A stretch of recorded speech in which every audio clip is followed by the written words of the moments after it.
Well, you have been a most pleasant Christian family, and I'm a bit sad at leaving you. You know, there are all kinds of stories about good news and bad news. Did you ever hear about the doctor who came to a patient in the hospital and said, "I'm awfully sorry, but I shall have to take off your leg"? So he amputated it. The next day he came in and said, "I have some good news for you and some bad news." The bad news first. I took off the wrong leg. And the good news, the other leg is getting better.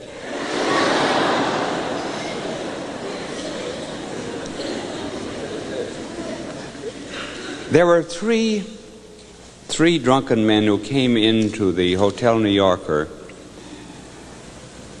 and they were assigned rooms on the 45th floor.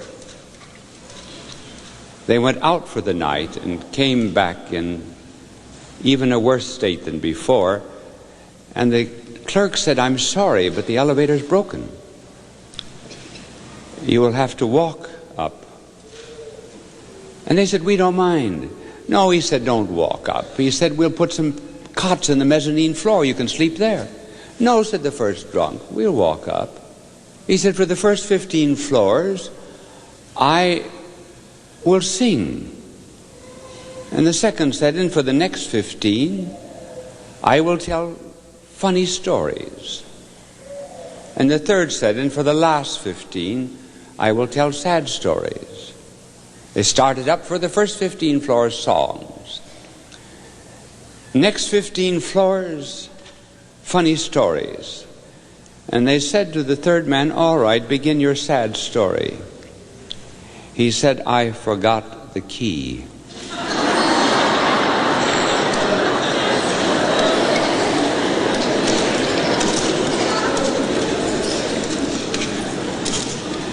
So that's my sad story.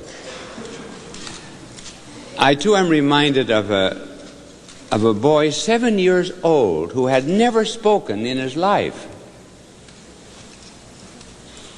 The parents did everything they could with him, but to no avail. One morning at breakfast, he said, "This cocoa's cold." And they said to him, Why didn't you talk before this?" Well, he said, "Up until now, everything was okay." So up until now, everything was okay, but I have to leave you. I am going to talk to you today about our Blessed Mother. And I shall begin by telling you about Lourdes. I will come back to Lourdes again. Lourdes is a town in the southern part of France, where the Blessed Mother appeared in the last century. I have been to Lourdes 30 times. I shall never forget the first visit I made to Our Lady in Lourdes. I was then a pre-student at the university in Belgium, and I had just enough money to go to Lourdes, which is the southern part of France. So it was about a 24-hour ride on the train. But I did not have enough money to live on once I got there, nor enough to pay a hotel. I asked my brother, who was a medical student at the university, if he had any money, but he was a typical university student too. He had no money. And I said, "Well, if I have faith enough to go to Lourdes to celebrate the 5th anniversary of my ordination, it's up to the Blessed Mother to get me out." So I arrived in Lourdes broke. I decided that if the Blessed Mother was going to pay a hotel bill, she could just as well pay a big one as a little one. When you ask for miracles, you must never be a piker. And I went to the best hotel in Lourdes. By our standards, it would be a 5th or 6th rate hotel. And I decided to stay for 9 days, make a novena of prayer. The 9th morning, nothing happened. The 9th noon, nothing happened. The 9th evening, nothing happened. Then it was serious. I thought I would give the Blessed Mother another chance. So I went down to her grotto about 10:30 at night, and while I was kneeling there, a portly gentleman tapped me on the shoulder. "Are you an American priest?" "Yes." "Do you speak French?" "Yes." "Do you know Paris?" "Yes." "Will you come with me and my family tomorrow to Paris and talk French for us and show us about the city?" He walked me back to the hotel, and then he asked me what I believe was the most interesting question I ever heard in my life. "Have you paid your hotel bill yet?"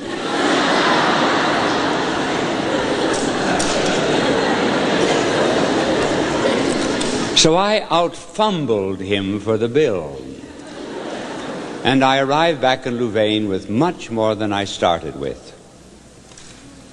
Now, the moral of this story is not to go into hotels and run up bills. But it worked for me in Lourdes. I'm going to talk to you about our Blessed Mother under three titles. First, as a dream. A dream. Secondly, as mother. And thirdly, as spouse. We never talk about that. As spouse. First, the Blessed Mother as a dream. She was God's dream. It sometimes happens in human love that men love in ideal before they love in fact. Their experiences, readings, become like so many separate pieces of a mosaic, and they frame in their own mind the kind of a woman that they would like. And one day that girl appears, and the man will say, "That's it. She's the one." I knew a man in Switzerland who had hanging in his home a picture of a young girl, and when he moved to America, he took the picture with him. And when he was a boy, he said to his mother, "I'm going to marry a girl that looks just exactly like that." And he married one girl in my office who looked just exactly like that picture. He loved in ideal before he loved in fact. So some of you girls will be dream girls sometime. You don't know it, but you will be. And now our blessed Lord, God has a dream. Namely, the ideal woman. The first Immaculate Conception was in the mind of God. He thought of her from all eternity. Many of you have seen that famous painting of Whistler.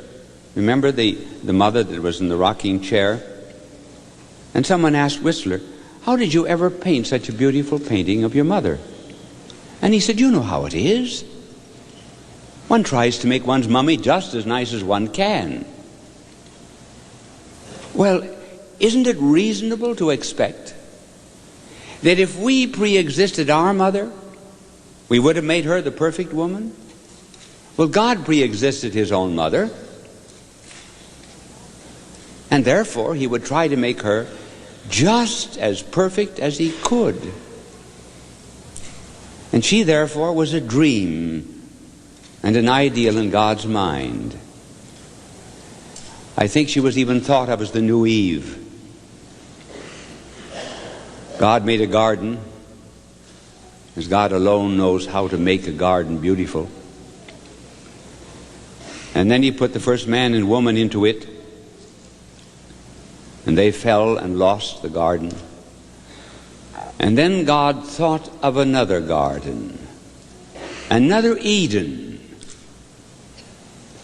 a flesh-girt paradise, which would be his mother, to be gardenered by the Adam new. And this new paradise of the Incarnation was our Blessed Mother. I believe really and truly that she is the woman whom every man loves an ideal. I think that subconsciously she is the kind of woman that every woman wants to be. The dream of the whole human race, But she was not only a dream, she became now the mother of God the Son when he became incarnate.